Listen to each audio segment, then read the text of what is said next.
5 characters who need to die in Crisis on Infinite Earths. Crisis on Infinite Earths just finished the first half of its 5-part series, forcing fans to live through the death of the Man of Steel and the fall of our beloved Dark Knight. And that's not even the worst of it. We saw multiple Earths being completely devastated, demolished due to the antimatter wave. And with the roller coaster that the Arrowverse just took us on, we still don't know if these deaths will stick around for the events after Crisis.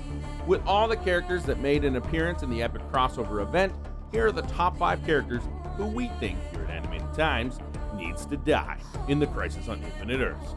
Number 1, Lex Luthor. I'm pretty sure I'm not the only one, except for Superman of course, who'd like to see Lex Luthor dead. However, his death needs to go around a certain way for it to really matter. Considering he's already expected to die at this point, with him previously being brought back to life and all that, he finally gives him a chance to rewrite his story and go out like a hero. Hello, redemption arc? Number 2, the Monitor. Almost everything about the Monitor remains a mystery, and there's almost nothing positive to say about the character. Naturally, he gets a point for helping heroes, saving the multiverse, and he's been extremely secretive about almost everything. Not to mention that his brother behind all the destruction that has befallen the multiple Earths. Number 3, Harbinger. The original storyline, Harbinger doesn't die, but that doesn't mean she doesn't deserve a fitting end to her character, and honestly a heroic sacrifice from her after being possessed by the Anti-Monitor would really be a great way to end her arc. Number 4, Ray Palmer. One of the things that stood out in Crisis on Infinite Earth is the way Brandon Routh pulled out a double duty with his roles.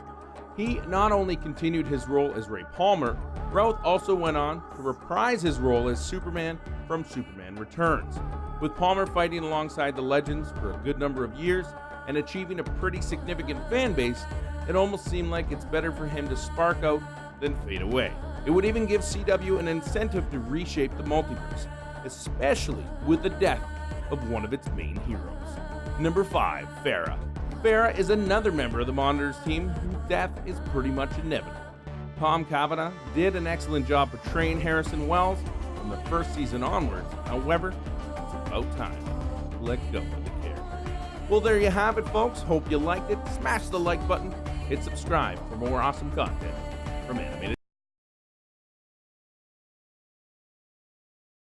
When it comes to franchises that have caused disagreement within the fans, especially in recent times, there are 2 specific franchises that come to mind, whether it be a positive feedback or conflicting opinions from fans. 2019 has brought both franchises into the limelight where their audiences respond. Many fans are just left in the dust, wondering what went so wrong, and how did they not see that coming? Naturally, when we're faced with such a situation, there's always a question of which franchise had the worst year. I mean, we all love comparisons. Let's start with Star Wars, The Rise of Skywalker ending up as an extremely divisive film amongst fans. The conflicting responses are evident with the reviews, with Rotten Tomatoes holding a critical score of 56%, but the audience score standing high at 86%.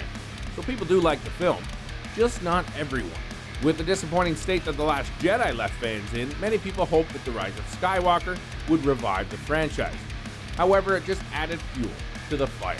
But it still doesn't seem to have a long-term impact on the franchise. As 2019 arrived, Disney Plus released The Mandalorian, which quickly became a fan favorite, especially when Baby Yoda's presence is on the show.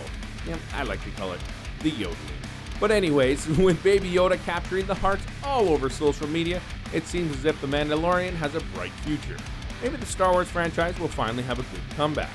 On the other hand, we all know the response towards the finale of Game of Thrones. I mean, pretty much every fan voicing out their disappointment to the way the show ended.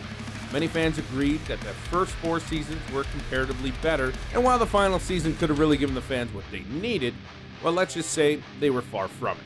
More than that, there was also the cancellation of the prequel series, set thousands of years before the events of Game of Thrones. There's no doubt that a lot of people were excited for it, even George R.R. Martin and Emilia Clarke, but unfortunately, it just didn't happen. On the other hand, the spin-off House of Dragon received a 10-episode order and is primarily focused on the history of the House of Targaryen. Also, I think we can look forward to a lot more dragons this time around. Whatever the case may be, I think we can all pretty much agree that the Game of Thrones franchise had the worst year. Sure, House of Dragon shows great promise, but we all know not to rely on expectations too much.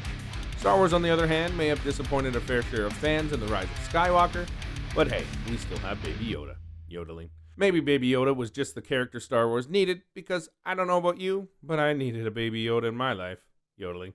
Thanks so much for watching. Hit the like button, subscribe for more awesome content from Animated Times, yodeling.